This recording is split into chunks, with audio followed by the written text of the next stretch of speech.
Um, I first came to Houston in '83 as the hip hop generation was saved from the boogie down Bronx, and when I came here, I was going to Texas Southern University, and that was in '83. So I heard of Willie Lynch in '83. I'm not quite sure if the letter was concocted or if it was, actually a historical letter. But what I do know is that the power of divisiveness is something that is real. Our ancestors practiced spirituality, and that entailed being connected to nature, as the brother said earlier, talking about trees. And it also entailed duality, which is balance. It was not equality, it was duality. And men and women are duals. We balance each other, and everything in nature is about duality. So God was feminine and masculine energy. And seeing the balance within ourselves enable us to see the balance in each other. Like I said, I'm the one that's gonna keep it very simple because I don't want to go over anyone's head. I already know where these prophecies come from, and they come out of the Bible, the Holy Scriptures. Something that was brought back with us from Africa, a piece of it, and that was one of the tactics that we were never supposed to be able to get hold to anything tangible at all, with our own heritage, because it would start to wake us up.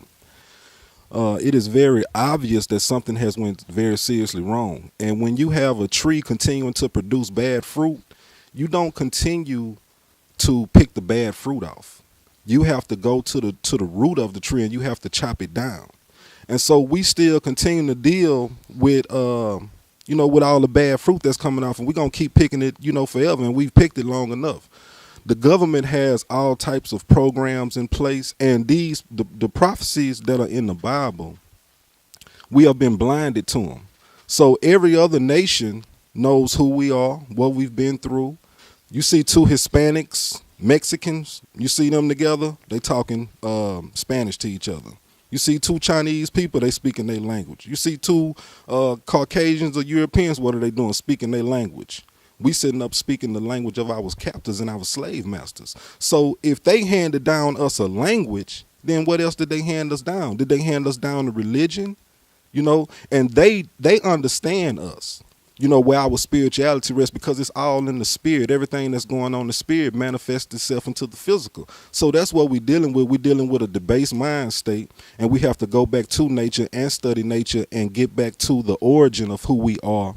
For me, my position on the Willie Lynch is that it was a tool to describe what we think is going on in the mindset of what is happening in America. The way I look at it, if you understand European culture is divided. The French don't like the Germans. The Russians don't like Americans. The Greeks don't like, any other European. The Italians, exactly. So what we have to understand, to me, when we look at Willie Lynch, we ought to look and pay attention to where are we in a system that is already done. It's being done to white people, Hispanic people, Latinos don't get along with Mexicans. Cubans don't get along with. As we look at it, our situation is no different than most people, human beings on the planet. The situation is that due to slavery, we're emotionally caught up in it. We're trying to find reasons and explanations to make meaning out of why another human being would travel to Africa and pick a group of people, enslave them, brutally rape them, dehumanize them in ways that are totally savage and evil, to bring them over here for monetary gain and to benefit off the backs and the sacrificing of human life so that they could live a lifestyle that they wanted to have. Willie Lynch boasted that old Rome would be envious of the unique tactics employed. Define tactics and its origin. This word tactics basically has its origin in military.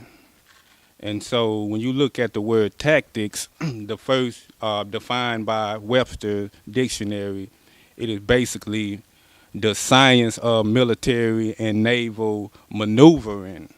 The second term is any any strategic way to get your end result. And so that word tactics is very, very important, because it's let us know right there, we are at war, we've been at war, and we were prisoners of war. The thing that separates masters from slaves is knowledge. And in order for you to be able to rule and master anything, you must have insight of the nature of that thing. And so this quote-unquote slave maker, Willie Lynch, according to the letter, what he saw was the old methods and the old strategic tactics that the slave masters and the slave owners in the New World were using were not working, because we have to keep in mind that this is for economical purposes. The slavery institution was all about economical purposes. And so he said, wait a minute, look, you're going to lose money the way that you are treating these slaves. And so he came up with a more sophisticated, mentally psychological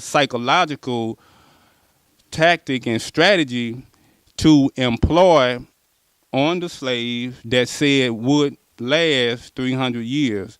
And so also, to look at it in modern day terms, we need to understand that it's always about war. It's always about war. This culture and this society that we live in is always about war. And war is one of the biggest economical rackets that it is. The biggest economical racket that it is. So in order to get free labor, use their women for their personal gain, it had to be a war so they can go in and take it. So that's the key for us today, is knowing that it is a war. It's not silent. At one point in time, they were, I'm talking about contemporary now, they were outright assassinating our messiahs, but this is not the 60s anymore, so they're doing, they done came up with more sophisticated ways to eliminate, to silence, to disunite any type of movement, uprising amongst black people. So I cannot reiterate enough that I think that the key is for us to teach and learn about connecting back to self, knowing thyself. And then once we know who thyself is, then we can connect to each other, starting as families and then building and connecting as communities, because you cannot have a community if you don't have family, and you can't have family if you don't have self. And when we begin to understand it's a spiritual warfare, and the tactics that they used was taking away our spiritual belief systems, and which taught us to hate ourselves, that was the best tactic in warfare they ever did to us. For me, one of the tactics that I think that has been effective, that's been used on African Americans, is that we constantly we focus on the problem and not necessarily the solutions. I do believe, for a perfect example, and I just moved to Houston in 2007, but I find it interesting that in the black communities, we give our communities away. There are people, our ancestors, as you did the libations, our ancestors cleaned white people's houses, were maids, and did all these menial labor jobs and collected pennies to buy the houses that are in 3rd Ward and 5th Ward and Sunnyside. And yet, when you got a good job and you got an education, you won't pay the taxes on the house, and then you sell that house and move to Sugarland. Now I just learned here that majority of that Sugarland was Imperial Sugar, which was a sugar plantation. And so I find it interesting that this new post civil rights black African American would sell a house that their parents got that they worked and earned on their own free labor and their own deal over here in 3rd Ward and 5th Ward, to move back on the plantation and then pay $250,000, $350,000, $650,000 to move back on a plantation. And they even have the nerve to give the name plantation on the street. So it has been systemized. You know, this is a system that's going on. You know, and we just have to wake up and aware and realize that there's a systematic, there's a systematic thing going on. You know, we do have to look at ourselves. You know, when you get a whooping, you can't sit up and look at your mother, you know, for getting a whooping. You got to look at yourself for what you did. So as we continue to sit up here and try to look at what we're doing, we have to sit up and let go of our own values and our own morals that we thought we had, that we thought were correct, because you may be wrong. We can talk about our own self and what we think and how we believe and all this and all that, but it go back to the spirit, because all we doing what we supposed to do in the spirit, because we still continue to sit here and do some things wrong, but because, you know, we got a savior that's done already took care of us, we ain't got to worry about what we continue to do wrong, so we sit up here and justify what we doing. You know, so we have to get back to an understanding of really truly being reborn in the spirit. We hear it all the time, you know, but have we really taken a step back and really done it? And most of us haven't, because of our egos. Well, I can appreciate everything that everyone has said. I do believe that our history is important. I think that you can't know yourself until you know something about your past. I'm thinking about what I heard Brother Don say regarding tactics and war, and the master having knowledge, and knowledge being power. And I instantly went to myself, my own life situation or scenario, as to who is called the master. And I guess owning a few business and everything, I maybe one would call you the master when you're the owner of the business. See, what you do is you keep the smart people around you. See, nobody is so smart that they know everything. But what you do is that you work with the people who have the knowledge that you don't have.